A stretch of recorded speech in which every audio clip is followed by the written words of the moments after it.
সংবাদ সবাইকে স্বাগত জানাচ্ছি। আমি ফিরোজ তোহা। শুরুতে সংবাদ শিরোনাম জানিয়ে দেব এই মুহূর্তে হাতে পাওয়া সর্বশেষ গুরুত্বপূর্ণ আপডেট বাংলা সংবাদ। শুরুতেই থাকছে সরকারের জন্য ভয়াবহ পরিণতি অপেক্ষা করছে।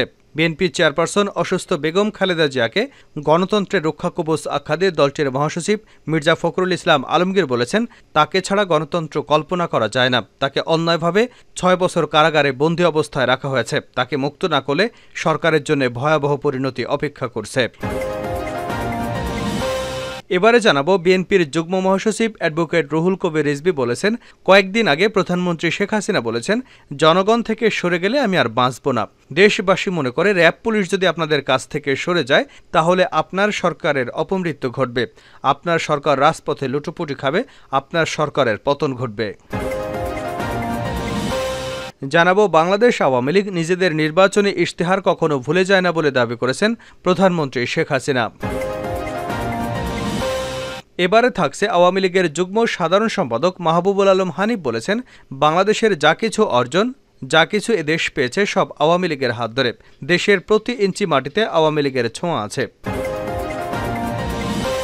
এবারে জানাবো, বাংলাদেশের ভেতর দিয়ে ভারতের রেল চলতে দেওয়া হবে না এমন হুঁশিয়ারি দিয়েছেন বিএনপি চেয়ারপারসনের উপদেষ্টা জয়নুল আবেদিন ফারুক।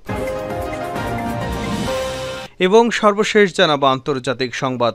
ইরানের প্রেসিডেন্ট নির্বাচন গড়ালো দ্বিতীয় দফায়। শুক্রবার অনুষ্ঠিত ইরানের প্রেসিডেন্ট নির্বাচনে কোনো প্রার্থী প্রয়োজনীয় 50% বেশি ভোট না পাওয়ায় আগামী 5 জুলাই দেশটিতে দ্বিতীয় দফায় প্রেসিডেন্ট নির্বাচন অনুষ্ঠিত হবে। ইরানের নির্বাচন কমিশন স্থানীয় সংবাদ মাধ্যমগুলোকে এ খবর জানিয়েছে। এতক্ষণ শিরোনাম শুনছিলেন, এবার বিস্তারিত। প্রিয় দর্শক, আপনি যদি এই চ্যানেলে নতুন হয়ে থাকেন, ভিডিওটি দেখতে দেখতে চ্যানেলটি সাবস্ক্রাইব করে আমাদের সঙ্গেই থাকুন।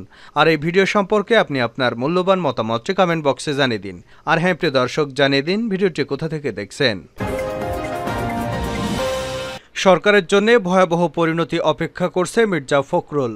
বিএনপি চেয়ারপারসন অসুস্থ বেগম খালেদা জিয়াকে গণতন্ত্রের রক্ষাকবচ আখ্যা দিয়ে দলটির মহাসচিব মির্জা ফখরুল ইসলাম আলমগীর বলেছেন, তাকে ছাড়া গণতন্ত্র কল্পনা করা যায় না। তাকে অন্যায়ভাবে 6 বছর কারাগারে বন্দী অবস্থায় রাখা হয়েছে। তাকে মুক্ত না করলে সরকারের জন্য ভয়াবহ পরিণতি অপেক্ষা করছে। তিনি নেতাকর্মীদের উদ্দেশ্যে বলেন, ভয়ে মরা নয়, সাহস করে লড়াই করুন। পরিবর্তন করতে হলে তরুণ যুবকদের এগিয়ে আসতে হবে। আওয়ামী লীগ দখলদার সরকার, তারা দেশের রাজনৈতিক অবকাঠামো ধ্বংস করে দিয়েছে, দেশের গণতন্ত্র স্বাধীনতাকে ধ্বংস করেছে। কঠোর আন্দোলন গড়ে তুলতে হবে। শনিবার বিকেলে রাজধানীর নয়াপল্টনের সমাবেশে প্রধান অতিথির বক্তব্যে তিনি এসব কথা বলেন। দলীয় চেয়ারপারসন বেগম খালেদা জিয়ার নিঃশর্ত মুক্তির দাবিতে আয়োজিত সমাবেশ আনুষ্ঠানিকভাবে বেলা 2:45টায় পবিত্র কোরআন থেকে তেলাওয়াতের মধ্য দিয়ে শুরু হয়। কেন্দ্রীয় কার্যালয়ের সামনে এ সমাবেশে বিপুল সংখ্যক নেতাকর্মী অংশগ্রহণ করেন। সমাবেশকে কেন্দ্র করে দুপুর 2টার আগে নয়াপল্টন এলাকা নেতাকর্মীদের পদচারণায় পরিপূর্ণ হয়ে যায়। কার্যালয়ের সামনে দুপাশের সড়ক বন্ধ হয়ে যায়। মির্জা ফখরুল বলেন, আজকে খেটে খাওয়া শ্রমিক চাল ডাল তেল কিনতে হিমশিম খাচ্ছে। কেউ চিকিৎসা পায় না, লুট করে বিদেশে টাকা পাচার করেছেন। সেনাবাহিনীর সাবেক প্রধান লুটের সঙ্গে জড়িত। আমরা চিন্তা করতে পারি না, তিনি দেশের গণতন্ত্র ধ্বংসের সঙ্গে জড়িত। আজকে পুলিশের সাবেক প্রধান দুর্নীতির সঙ্গে জড়িত, এনবিআর এর কর্মকর্তা জড়িত, এমন আরও অনেক আছে, কিন্তু রাঘব বোয়ালদের ধরা হয় না। তিনি বলেন, খালেদা জিয়া আমাদের গণতন্ত্র এবং আন্দোলনের প্রতীক। তাকে রক্ষা করতে হলে, গণতন্ত্র পুনরুদ্ধার করতে হলে সবাইকে ঐক্যবদ্ধ হতে হবে। অন্যান্য রাজনৈতিক দলগুলোকে বলবো, আসুন আমরা ঐক্যবদ্ধভাবে খালেদা জিয়ার মুক্তির লড়াইয়ে শামিল হই। তরুণ যুবকদের হাতেই দেশের ভবিষ্যৎ। আমাদের ভারপ্রাপ্ত চেয়ারম্যান তারেক রহমান চেষ্টা করে যাচ্ছেন, তার প্রতি চরম অন্যায় করা হয়েছে। মিথ্যা মামলার সাজা দিয়ে তাকে নির্বাসিত করা হয়েছে। বিএনপির মহাসচিব আরও বলেন, সরকার ভারতের সঙ্গে দেশবিরোধী চুক্তি করেছে। আমরা পানি চাই, অভিন্ন নদীর পানির হিস্সা চাই। আজকে শেখ হাসিনা সবকিছু উজাড় করে ভারতকে দিয়ে দিয়েছেন। বিনিময়ে বাংলাদেশের মানুষ কিছুই পায়নি, বরং তারা পেয়েছে ঘৃণা এবং তাদের সম্পদ লুট করা হয়েছে। এ সরকার ক্ষমতায় থাকা মানে দেশ ধ্বংস করা। সুতরাং নিজেদের রক্ষা করতে হলে আমাদের আন্দোলন আরও তীব্র থেকে তীব্রতর করতে হবে। র্যাব পুলিশ সরে গেলে সরকারের অপমৃত্যু ঘটবে, রিজভী। বিএনপির সিনিয়র যুগ্ম মহাসচিব অ্যাডভোকেট রুহুল কবির রিজভী বলেছেন, কয়েকদিন আগে প্রধানমন্ত্রী শেখ হাসিনা বলেছেন, জনগণ থেকে সরে গেলে আপনি আর বাঁচবেন না। দেশবাসী মনে করে র্যাব পুলিশ যদি আপনাদের কাছ থেকে সরে যায় তাহলে আপনার সরকারের অপমৃত্যু ঘটবে, আপনার সরকার রাজপথে লুটোপুটি খাবে, আপনার সরকারের পতন ঘটবে। বিএনপি চেয়ারপারসন বেগম খালেদা জিয়ার নিঃশর্ত মুক্তির দাবিতে শনিবার নয়াপল্টনে দলের কেন্দ্রীয় কার্যালয়ের সামনে এক সমাবেশে তিনি এসব কথা বলেন। বিএনপির উদ্যোগে এ সমাবেশ অনুষ্ঠিত হয়। রিজভী বলেন, এ সরকার দেশ জাতির শত্রু। রাসেলস ভাইপারের চেয়েও খারাপ, তাদের থেকে সাবধান থাকতে হবে। বিএনপির সিনিয়র এই নেতা আরও বলেন, কয়েকদিন আগে প্রধানমন্ত্রী শেখ হাসিনা ভারত সফরে গিয়েছিলেন। 10টি অসম চুক্তি এবং সমঝোতা স্মারকে স্বাক্ষর করে দেশের স্বাধীনতার সার্বভৌমত্ব বিকিয়ে দিয়েছেন। 7ই জানুয়ারি এবং 30শে ডিসেম্বরের আগের নির্বাচন জায়েজ করতে এসব চুক্তি করা হয়েছে। এসব কারণে বেগম খালেদা জিয়াকে মিথ্যা মামলায় সাজা দিয়ে বন্দী করে রাখা হয়েছে। তাকে চিকিৎসা সেবা থেকে বঞ্চিত করা হয়েছে। সরকারের উদ্দেশ্যে তিনি বলেন, জনগণের ভাষা বুঝুন, অবিলম্বে বেগম খালেদা জিয়াকে মুক্তি দিন। আওয়ামী লীগ নির্বাচনী ইশতেহার ভুলে যায় না প্রধানমন্ত্রী। বাংলাদেশ আওয়ামী লীগ নিজেদের নির্বাচনী ইশতেহার কখনো ভুলে যায় না বলে দাবি করেছেন প্রধানমন্ত্রী শেখ হাসিনা। শনিবার জাতীয় সংসদে চলমান বাজেট অধিবেশনের সমাপনী বক্তব্যে তিনি এ দাবি করেন। শেখ হাসিনা বলেন, বাংলাদেশকে এগিয়ে নেওয়ার জন্য আমরা যে লক্ষ্য স্থাপন করেছি তারই প্রেক্ষিতে বাজেট প্রস্তাবন করা হয়েছে। এই বাজেট শতভাগ বাস্তবায়ন হবে বিষয়টা এমন নয়, তবে আমরা লক্ষ্য অর্জনে সক্ষম, এটা প্রমাণ হয়েছে। প্রধানমন্ত্রী বলেন, আমরা এখন আর আগের জায়গায় নেই। ৬২,০০০ কোটি টাকার বাজেটের বাংলাদেশ এখন ৭,৯৭,০০০ কোটি টাকার বাজেট প্রস্তাব করা হয়। আমাদের আজকের উন্নতি সম্ভব হয়েছে কারণ বাংলাদেশ ঋণ নিয়ে সময়মতো পরিশোধ করে। উত্তরবঙ্গের কথা তুলে ধরে তিনি বলেন, এরশাদ সাহেবের সময় উত্তরবঙ্গে যে মঙ্গা হতো তা কিন্তু এখন আর নেই। রংপুরের মানুষ এখন ৪ বেলাও ভাত খেতে পায়। তিনি বলেন, দারিদ্র্যের হার ৪১ থেকে আমরা ১৮% নামিয়ে আনতে পেরেছি, আর হতদরিদ্র ২৫.৬ থেকে ৫.৬% নামিয়ে এনেছি। আশা করি ভবিষ্যতে কোনো হতদরিদ্র থাকবে না।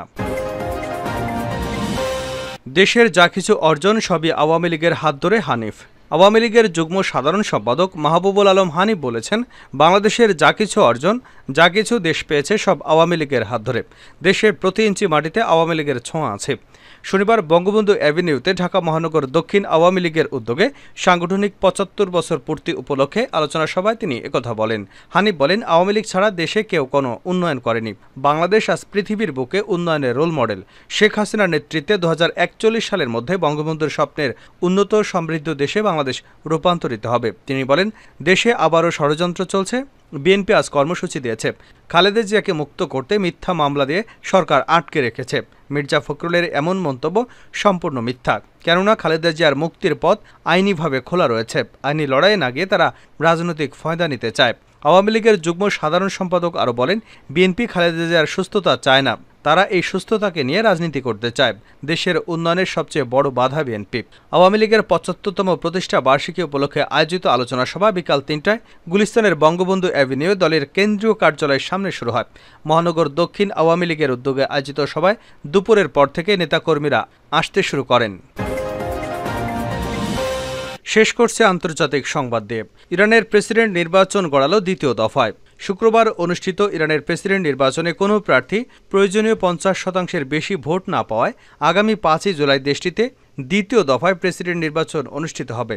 ইরানের নির্বাচন কমিশন স্থানীয় সংবাদ মাধ্যমগুলোকে এ খবর জানিয়েছে। ২,৫০,০০,০০০ বেশি ভোট গণনার পর দেখা গেছে সংস্কারপন্থী মাসুদ পেজেশকিয়ান ১ কোটি বেশি ভোট পেয়ে নির্বাচনী দৌড়ে এগিয়ে আছেন। তার নিকটতম প্রতিদ্বন্দ্বী কট্টরপন্থী প্রার্থী সায়েদ জলিলি পেয়েছেন ৯৪ লাখের বেশি ভোট।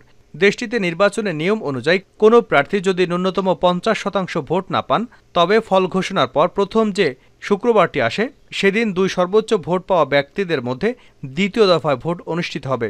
সেই হিসেবে আগামী ৫ই জুলাই পেজেশকিয়ান এবং জালিলির মধ্যে আবারও ভোটের লড়াই হবে। জালিলি এবং পেজেশকিয়ান ছাড়া অপর ২ প্রার্থী হলেন মোহাম্মদ বাঘের গালিবাগ এবং মোস্তফা পুর মোহাম্মদী। তারা দুজনই কট্টরপন্থী।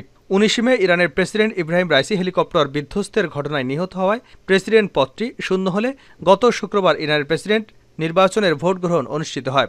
দেশটির সংবিধান অনুযায়ী প্রেসিডেন্ট পদ খালি হওয়ার ৫০ দিনের মধ্যে নতুন নির্বাচন আয়োজনের বাধ্যবাধকতা রয়েছে।